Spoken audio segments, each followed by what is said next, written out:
Indian premier league 18వ edition ఆరంభానికి రంగం సిద్ధమైంది. Defending champion Kolkata night riders royal Challengers Bengaluru మధ్య match తో శనివారం మార్చి 22 ఐపీఎల్ 2025కి తెరలేవనుంది. ఇక ఈ సీజన్ కు ముందు మెగావేలం జరగడంతో జట్లలో చాలా మార్పులే చోటు చేసుకున్నాయి. Chennai Super Kings, Mumbai Indians, Gujarat Titans, Rajasthan Royals, Sunrisers Hyderabad తప్ప మిగిలిన 5 జట్లు తమ కెప్టెన్లను కూడా మార్చేశాయి.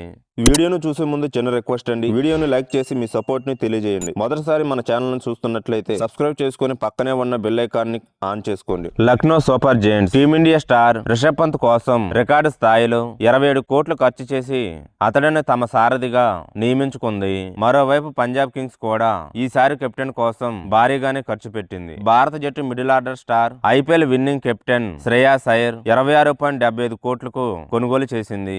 ఈ క్రమంలో ఈ ఇద్దరు టీమిండియా స్టార్లు క్యాష్ రీచ్ లీగ్ చరిత్రలోనే అత్యధిక ధరకు అమ్ముడుపోయిన ఆటగాళ్లుగా తొలి 2 స్థానాల్లో నిలిచారు. మరి మిగిలిన జట్ల కెప్టెన్లు, వారి జీతాలు ఈసారి ఎలా ఉన్నాయో చూద్దాం. కోల్కతా నైట్ రైడర్స్ 2012, 2014, 2024లో ఛాంపియన్ గా నిలిచిన జట్టు. గతేడాది తమకు ట్రోఫీ అందించిన శ్రేయస్ అయ్యర్ను వదులుకున్న కేకేఆర్ ఈసారి అనూహ్య రీతిలో ఓ వెటరన్ ప్లేయర్ ను తమ కెప్టెన్ గా నియమించింది. మెగావేలంలో 2025లో తొలి రౌండ్ లో అమ్ముడుపోకుండా మిగిలిపోయిన అజింక్య రహానేను 1.5 కోట్లకు కొని పగ్గాలు అప్పగించింది. అతడికి డిప్యూటీగా యువ ఆల్రౌండర్ వెంకటేష్ అయ్యర్ కు బాధ్యతలు ఇచ్చింది. ఐపీఎల్ 2025 కెప్టెన్లలో అతి తక్కువ జీతం అందుకున్న కెప్టెన్ రహానేనే కావడం గమనార్హం. అన్నట్టు వెంకటేష్ అయ్యర్ జీతం 23.75 కోట్లు. సన్ రైజర్స్ హైదరాబాద్ గత ఏడాది రన్నర్ అప్ గా నిలిచిన సన్ రైజర్స్ ఈసారి తమ కెప్టెన్ గా ఆస్ట్రేలియా సారథి ప్యాట్ కమిన్స్ ను కొనసాగించింది.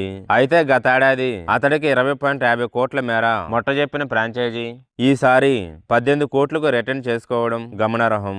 రాజస్థాన్ రాయల్స్ ఐపీఎల్ తొలి విజేతగా చరిత్ర సృష్టించిన రాజస్థాన్ రాయల్స్ గత కొన్నేళ్లుగా team India wicket keeper batter Sanju Samson ను తమ కెప్టెన్ గా కొనసాగిస్తుంది. ఈసారి కూడా పింక్ జట్టును సంజు ముందునే నడిపిస్తున్నాడు. ఇందుకోసం 18 కోట్ల జీతం అందుకుంటున్నాడు. చెన్నై సూపర్ కింగ్స్ మహేంద్ర సింగ్ ధోని కెప్టెన్సీలో ఏకంగా 5 ట్రోఫీలు గెలిచిన చెన్నై గత ఏడాది నుంచి రుతురాజ్ గైక్వాడ్ సారథ్యంలో ఆడుతుంది. ఈసారి అతడిని కెప్టెన్ గా కొనసాగించిన సిఎస్కే ఇందుకోసం అతన్ని 18 కోట్లకు రిటైన్ చేసుకుంది.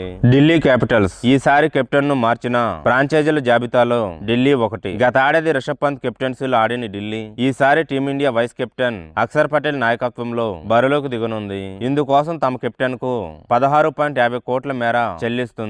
గుజరాత్ టైటన్స్ ఆరంగేట్ర సీజన్ లో తమకు టైటిల్ అందించిన హార్దిక్ పాండ్యా జట్టును వీడిన తర్వాత అంటే గత ఏడాది టీమిండియా నయా సూపర్ స్టార్ శుభం గిల్ కు పగ్గాలు అప్పగించింది. వేలానికి ముందు గిల్ ను 16.5 కోట్లకు రిటైన్ చేసుకున్న గుజరాత్ ఈసారి కూడా అతన్ని సారథిగా కొనసాగిస్తుంది. ముంబై ఇండియన్స్ 5 ట్రోఫీలు అందించిన రోహిత్ శర్మను కాదని గత ఏడాది హార్దిక్ పాండ్యాను ఏరుకోరి కెప్టెన్ చేసిన ముంబై ఘోర పరాభవం చావు చూసింది. పాయింట్ల పట్టికలు అట్టడుగున 10వ స్థానంలో నిలిచింది. అయితే ఈసారి అతడికి మరో అవకాశం ఇచ్చిన అంబానీల యాజమాన్యంలో ముంబై పాండ్యాను 16.35 కోట్లకు రిటైన్ చేసుకుంది. రాయల్ ఛాలెంజర్స్ బెంగళూరు ఎంత క్రేజ్ ఉన్నా ఒక్క టైటిల్ కూడా గెలవని జట్టుగా పేరొందిన ఆర్సీబీ ఈసారి ఊహించని రీతిలో రజిత్ పటిదారను సారథిగా నియమించింది.